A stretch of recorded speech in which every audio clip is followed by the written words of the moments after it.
Hello everyone, जी सदन channel में आपका स्वागत है। इस वीडियो का टॉपिक है मुगल साम्राज्य के प्रथम शासक बाबर के बारे में। तो बाबर के बारे में जानने के लिए वीडियो के अंत तक बने रहेंगे। पहला प्रश्न है कि बाबर मूल रूप से कहाँ का शासक था। बाबर मूल रूप से कहाँ का शासक था, याद रखेंगे। मूल रूप से कहाँ का शासक था, फरगाना का। कहाँ का, बी, फरगाना का शासक था शुरुआती दौर में। नेक्स्ट क्वेश्चन, अगला प्रश्न है, बाबर को भारत के विरुद्ध प्रथम अभियान कौन था।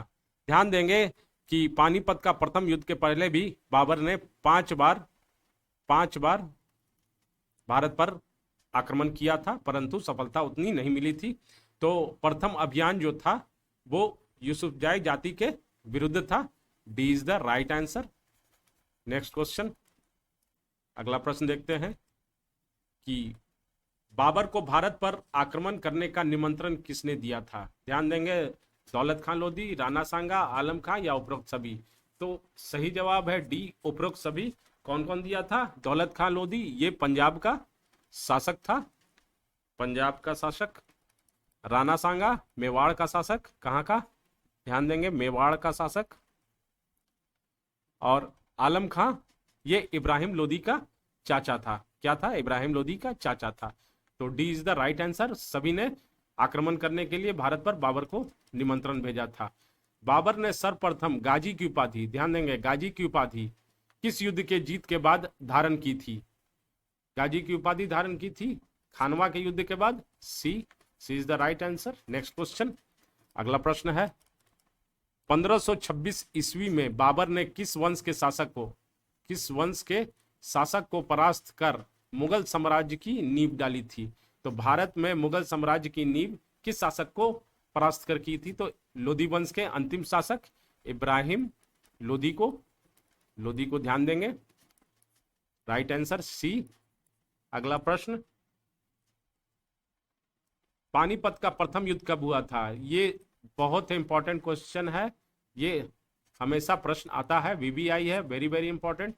सही जवाब है 21 अप्रैल 1526। C is the right answer. Next प्रश्न, बाबर ने प्रसिद्ध तुलुगमा नीति का प्रयोग सर्वप्रथम किस युद्ध में किया था। सर्वप्रथम किस युद्ध में किया था। तो पानीपत के प्रथम युद्ध में। ए, इसमें जो आगे बैलगाड़ी होती थी सेना में, वो चमड़े की रस्सी से जुड़ी रहती थी, और इसके अगल बगल में सेनाएं रहती थी। ध्यान देंगे, तो ए इज द राइट आंसर। इस वजह से इसे तुलुगमा नीति का प्रयोग किया था। किस युद्ध में जीतने के उपरांत काबुल के प्रत्येक आदमी को चांदी के सिक्के दान दिए थे, इस कारण उसे कलंदर की उपाधि दी गई थी। तो बाबर ने पानीपत के प्रथम युद्ध को जीतने के उपरांत काबुल के प्रत्येक आदमी को चांदी का सिक्का दान दिया था। तो सी इज द राइट आंसर। अगला प्रश्न चलते हैं, किस युद्ध में जीतने के उपरांत जिहाद का नारा दिया तथा तमगा नामक कर को समाप्त किया। मुस्लिमों का व्यापारिक कर था, मुस्लिमों पर व्यापारिक कर लगाया गया था, पर व्यापारिक कर जिसे तमगा कर कहा जाता था, इसे हटा दिया गया या समाप्त कर दिया गया। तो खानवा के युद्ध के बाद B is the right answer. Next प्रश्न, बाबर ने अपनी आत्मकथा तुजुके बाबरी किस भाषा में लिखी है। ये आत्मकथा है किसकी, बाबर की, याद रखेंगे। और ये किस भाषा में लिखी गई थी। सी, तुर्की भाषा में। कौन सी भाषा, तुर्की भाषा। अगला प्रश्न बात करते हैं, बाबर को भारत पर आक्रमण करने के लिए निमंत्रण देने वाले में से कौन शामिल नहीं था। मैंने पहले बताया कौन कौन शामिल था, अब बात कर रहे हैं कौन शामिल नहीं है। पंजाब का सूबेदार दौलत खां लोधी व उसका पुत्र दिलावर खां लोधी, चंदेरी का शासक मेदिनी राय, इब्राहिम लोधी का चाचा आलम खां, और मेवाड़ का शासक राणा सांगा। तो मैंने पहले बता दिया है, राणा सांगा, आलम खां और दौलत खां ये तीनों निमंत्रण थे, परंतु B is the right answer. Chanderi का शासक मेदिनी राय ने निमंत्रण नहीं भेजा था। अगला प्रश्न बात करते हैं, मुगल साम्राज्य के सुदृढ़ीकरण के दृष्टिकोण से सबसे निर्णायक युद्ध कौन था। तो खानवा का युद्ध सबसे निर्णायक था, is the right answer. Next प्रश्न, सुमेलित कीजिए, ध्यान देंगे, सुमेलित करने का प्रश्न है। सूची 1 जो है बाबर द्वारा लड़े गए युद्ध, सूची 2 है शासक हैं। तो बाबर जो खानवा का युद्ध किसके विरुद्ध 1527 में, राणा सांगा, पानीपत का युद्ध इब्राहिम लोदी के विरुद्ध लड़ा गया था, और चंदेरी का युद्ध मेदिनी राय 1528, और घाघरा का युद्ध अफगानों के विरुद्ध ये बाबर का द्वारा लड़ा गया था। और ध्यान देंगे सभी में विजय किसकी हुई थी? विजय बाबर की हुई थी।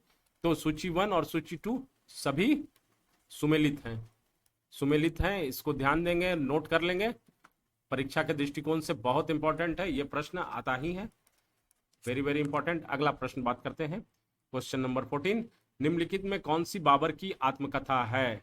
बाबर की आत्मकथा है तुजुके बाबरी, तुजुके बाबरी, जिसे बाबरनामा भी कहा जाता है। B is the right answer. और ये तुर्की भाषा में लिखी हुई है, मैंने पहले बताया कौन सी भाषा, तुर्की भाषा में लिखी हुई है, परंतु इसका फारसी में जो अनुवाद हुआ है, फारसी में अनुवाद किसने किया? ध्यान देंगे, फारसी में अनुवाद अब्दुल रहीम खानखाना ने इसे फारसी में अनुवाद किया है। तो B is the right answer. Next प्रश्न, वर्ष 1526 में लड़ी गई पानीपत की पहली लड़ाई में बाबर से कौन पराजित हुआ था? तो पानीपत की पहली लड़ाई में बाबर से लोदी वंश का अंतिम शासक इब्राहिम लोदी परास्त हुआ था, जिसके बाद मुगल साम्राज्य की नींव पड़ी थी। D is the right answer. Panipat के युद्ध में बाबर की जीत का मुख्य कारण क्या था? तुलगमा युद्ध नीति था, जिसके द्वारा जीत पक्की हुई थी। D is the right answer. अगला प्रश्न, भारत के मुगल शासक बनने पर जहरुद्दीन मोहम्मद ने क्या नाम रखा था? जहरुद्दीन मोहम्मद ने क्या नाम रखा था? बाबर। बाबर ने मुगल शासक बनने पर बाबर नाम रखा था। अगला प्रश्न, बाबर ने सर्वप्रथम पादशाह की उपाधि, पादशाह की पदवी धारण की थी कहां? काबुल में। सी, काबुल में धारण की थी। अगला प्रश्न, बाबर किस सूफी संत का अनुयायी था? बाबर ख्वाजा उबैदुल्लाह अरार का अनुयायी था, और ये नक्शबंदी सिलसिला था के अंतर्गत ये अनुयायी था ख्वाजा उबैदुल्लाह अरार का।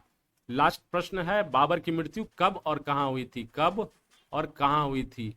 तो बाबर की मृत्यु 26 दिसंबर 1530 ईस्वी में आगरा में हुई थी, और इसे यहाँ दफनाया गया था, परंतु बाद में इसके मन चाहे जगह पर काबुल में दफना दिया गया। तो दोस्तों, आपको मेरा वीडियो कैसा लगा? अगर अच्छा लगा होगा तो लाइक और सब्सक्राइब करें, शेयर करें, बेल आइकन बटन दबाना ना भूलें, सब्सक्राइब करें, बेल आइकन बटन दबाना ना भूलें, जिससे आने वाले वीडियो से भी आप अपडेट रहेंगे। धन्यवाद, मिलते हैं अगले वीडियो। हुमायूं में शासक वाइज मैं वीडियो दे रहा हूं, जिससे आपको कोई दिक्कत ना हो और आप अच्छे से प्रत्येक शासक के बारे में जानें। धन्यवाद, थैंक्स।